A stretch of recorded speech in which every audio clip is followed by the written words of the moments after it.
Selamat sore semuanya.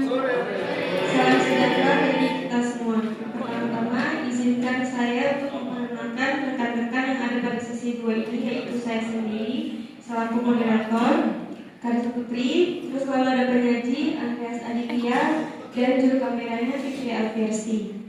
Baiklah, agar tidak lama langsung saja kepada penyaji Andreas Aditya, saya persilakan.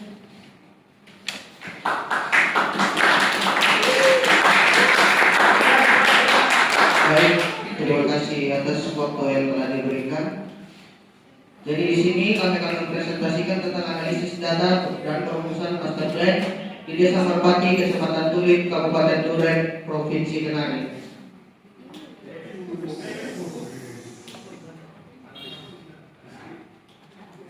Baik, yang pertama dari background, desa wisata menjadi salah satu pendekatan pengembangan wilayah yang mampu mendorong ekonomi lokal melalui pemanfaatan potensi alam, budaya, dan sosial masyarakat.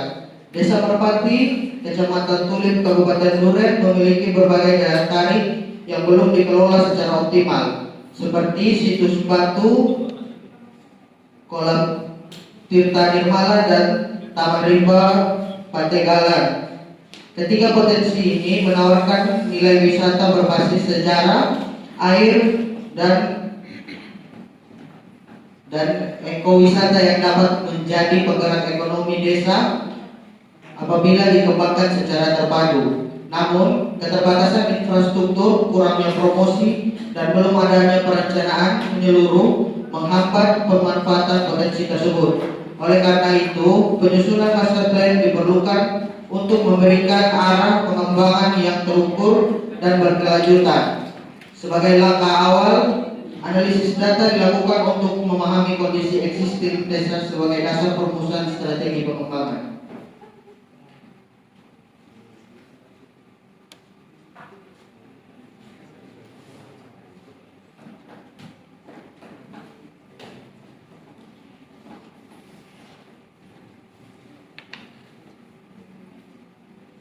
Baik, kita di sini dapat kita lihat di dalam tabel, yaitu analisis data demografi. Yang pertama itu tabel jenis kelamin, total penduduk 3.820 jiwa, penduduk laki-laki sebanyak 1.915 jiwa, dan perempuan 1.905 jiwa.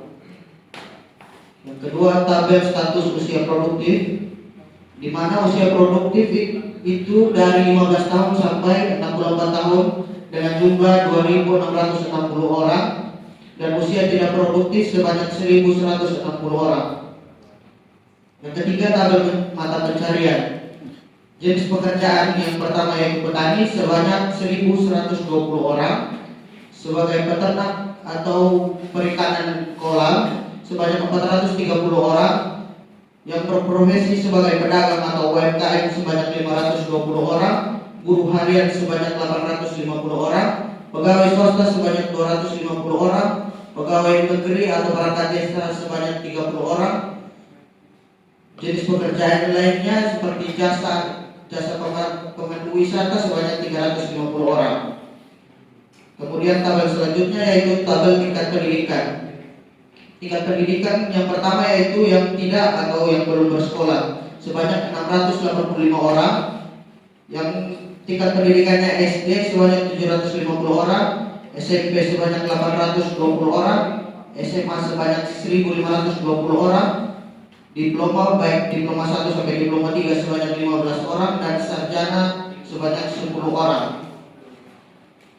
Yang tabel selanjutnya tabel distribusi usia penduduk. Kelompok usia dari 0 sampai 14 tahun itu ada sebanyak 720 orang, 15 sampai 24 tahun itu 610 orang, 25 sampai 44 tahun itu 1.290 orang, dan 45 sampai 59 tahun itu 760 orang, dan yang 60 ke atas itu sebanyak 441 orang. Baik, selanjutnya adalah analisis data ekonomi. Komponen analisis yaitu struktur sumber pendapatan. Pertanian sebanyak 35%, buruh harian sebanyak 20%, UMKM sebanyak 15%, perikanan sebanyak 12%, pegawai sebanyak 10% dan jasa sebanyak 8%. Dari pemaparan ini, ekonomi desa masih bergantung pada sektor primer. Pendapatan tidak stabil saat musim paceklik. Jenis produk lokal yang ada, yang pertama adalah beras, sayuran segar, keripik singkong, gula, anyaman bambu, jamu herbal, dan ikan tawar. Produk ini berpotensi menjadi souvenir dan kuliner khas jika dikemas serta dipasarkan ke wisatawan. Selanjutnya, potensi pengembang ekonomi wisata. Wisata budaya seperti situs-situs yang tadi disebutkan. Ketiga objek dapat membentuk rantai ekonomi baru yang meliput kuliner, souvenir, dan jasa pemandu serta homestay. Dari ketiga tersebut kita dapat tantangannya, yaitu infrastruktur terbatas, kualitas produk UMKM belum standar wisata, dan pemasarannya masih minim. Perlu investigasi perlu intervensi melalui pelatihan, penguatan BUMN Des, dan peningkatan fasilitas wisata yang mendukung. Selanjutnya ada analisis data infrastruktur. Yang pertama, jaringan jalan.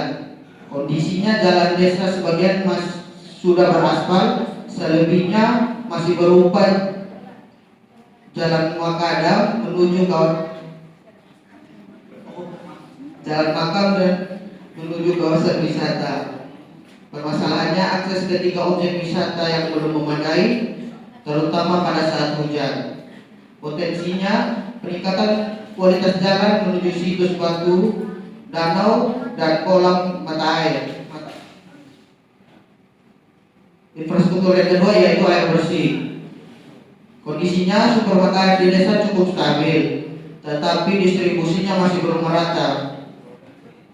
Permasalahannya karena tekanan air rendah di area pinggir desa. Potensi pembangunan jaringan distribusi baru serta penampungan air bersih di area wisata. Infrastruktur yang ketiga yaitu telekomunikasi.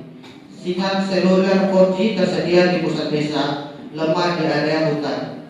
Terus permasalahannya tidak ada jaringan internet stabil di titik-titik wisata. Potensi pengembangannya yaitu pembangunan wifi publik atau repeater sinyal. Terus yang keempat, fasilitas umum seperti balai desa, posyandu, dan lapangan olahraga sudah tersedia, tetapi masih belum ada rest area dan pusat UMKM. Potensi yang dapat dikembangkan dengan melaksanakan pengembangan plaza desa sebagai pusat informasi wisata. Baik, di sini ada analisis SWOT. Yang pertama, stretch. Desa memiliki 3 objek wisata yang unik: situs batu, danau, dan kolam mata awan, serta lingkungan alami yang masih terjaga, sumber air bersih stabil, dan masyarakat memiliki semangat gotong royong yang mendukung pengembangan wisata. Selanjutnya ada kelemahan atau weakness. Akses menuju objek wisata masih terbatas, dan fasilitas dasar seperti toilet, parkir, dan informasi wisata belum tersedia, serta kualitas jaringan telekomunikasi yang lemah. Sementara kemampuan masyarakat dalam pengelolaan wisata masih perlu ditingkatkan. Yang ketiga adalah peluang. Meningkatkan minat wisata alam dan sejarah, membuka peluang pasar yang besar. Desa berpotensi menjalin kerjasama dengan pemerintah ataupun investor, serta mengembangkan UMKM lokal sebagai pendukung aktivitas wisata. Dan yang terakhir, threats atau ancaman, yaitu persaingan dengan desa wisata lain dapat mempengaruhi jumlah pengunjung. Resiko kerusakan lingkungan muncul jika pengembangan tidak terkendali, dan juga kondisi cuaca dan perubahan regulasi dapat menghambat kegiatan wisata. Rumusan konsep master plan. Yang pertama, meningkatkan kualitas dan kesiapan daya tarik wisata melalui penataan ruang, konservasi, serta pengayaan nilai sejarah, budaya, dan ekowisata.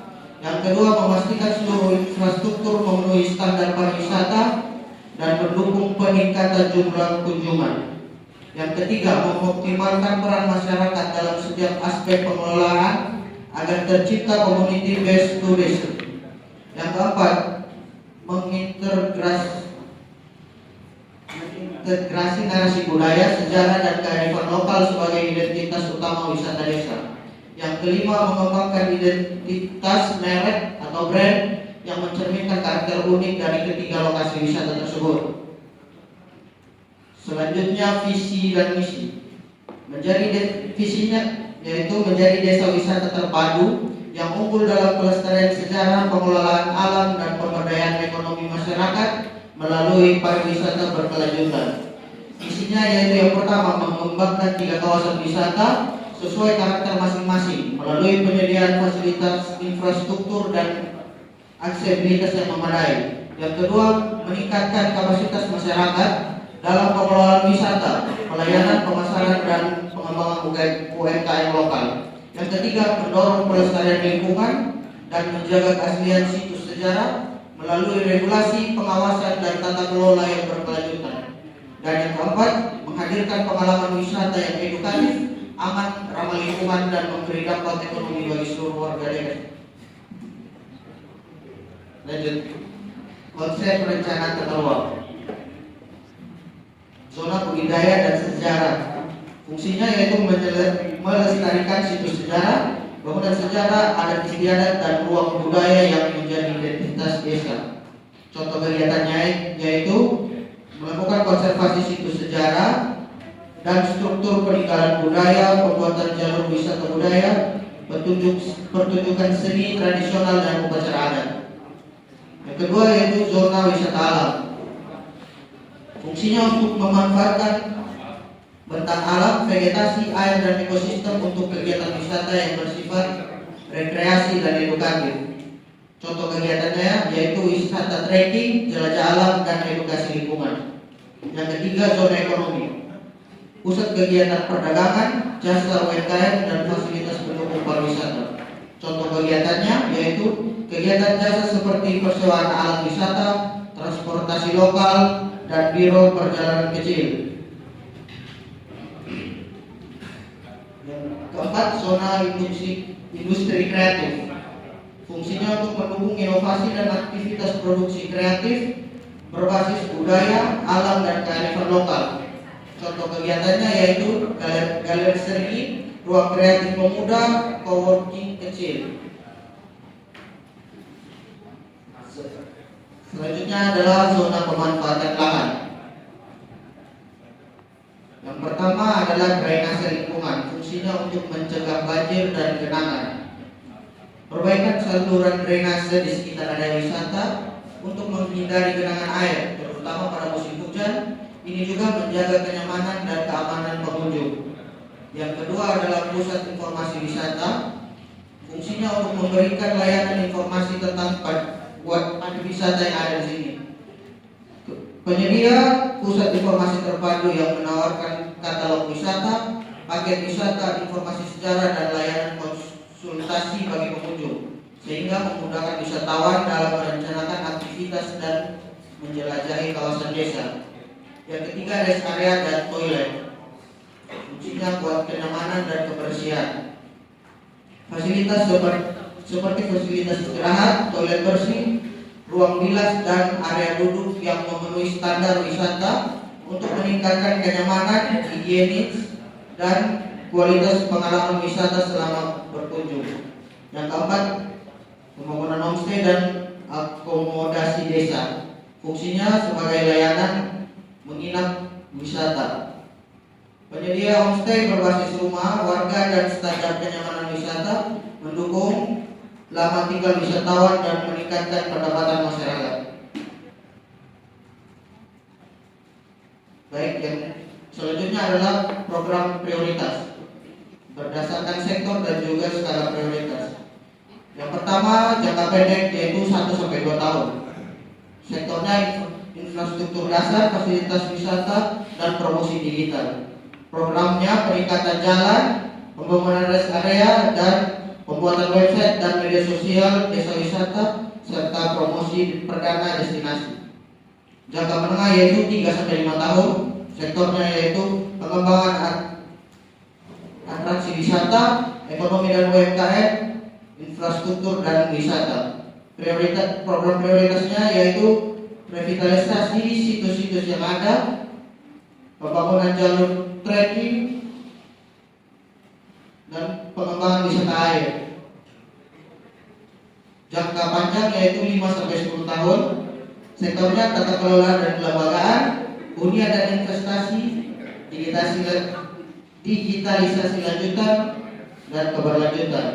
Programnya yaitu pembentukan badan pengelolaan desa, pengembangan homestay berbasis masyarakat, dan juga kerjasama investor wisata berkelanjutan.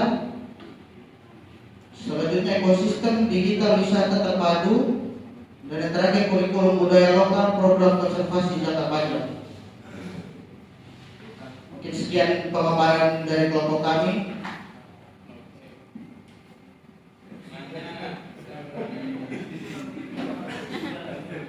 Baik, terima kasih kepada Andrea selaku penyaji atas materi yang telah disampaikan. Selanjutnya saya akan mempersilakan pembahas satu yaitu Ulul untuk menyampaikan tanggapan atau pertanyaan.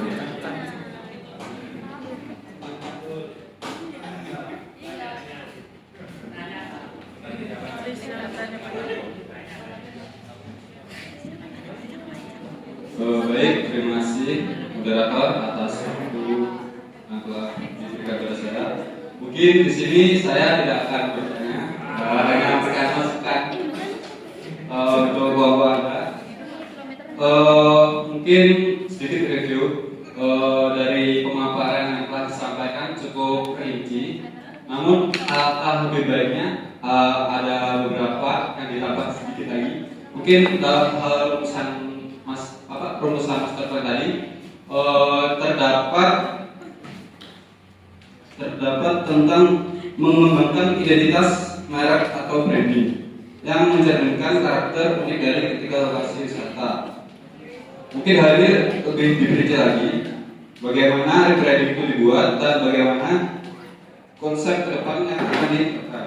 Terus kemudian untuk rencana ruang depan mungkin sudah disertakan, namun alangkah lebih baiknya disertakan dengan mungkin luasan sehingga lebih tahu untuk master plan ini difokuskan ke apa atau dominasi rencana tata ruangnya itu ke apa, untuk ke sektor pertanian atau apa gitu. Mungkin itu tambahan dari saya. Terima kasih.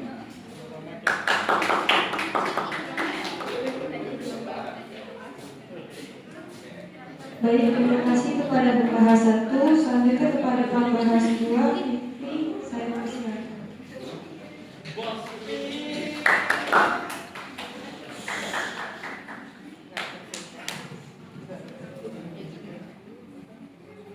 Terima kasih kepada moderator karena sudah memberikan waktu dan kesempatan.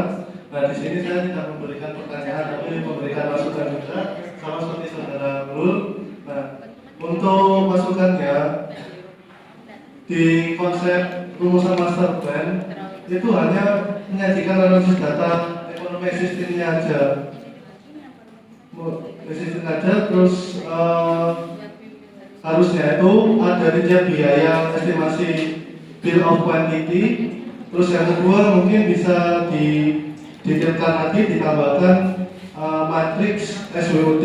Nah, di matriks SWOT itu mungkin dari strategi agresifnya itu seperti apa, terus yang kedua strategi perbaikannya itu seperti apa, terus yang ketiganya strategi konservatif, dan yang keempat mungkin strategi definisinya itu seperti apa. Terus yang masukan yang ketiga mungkin dari visinya itu seharusnya harus bisa diukur dan ditambahkan dengan indikator kinerja utamanya yang disebut dengan KPI, Key Performance Indicator.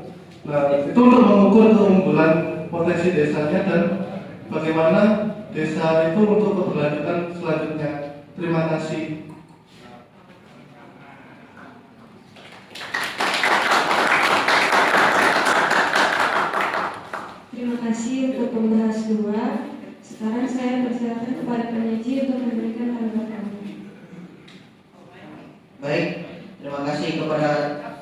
kedua pembahas. Terima kasih juga atas sanggahan yang telah diberikan serta masukan. Mungkin dari kelompok kami akan menerima masukan tersebut dan akan memperbaikinya di dalam bentuk laporan nanti agar semua yang teman-teman kasih tadi yang masih kurang dari kelompok kami akan lebih baik ke depannya. Sekian dari saya, terima kasih.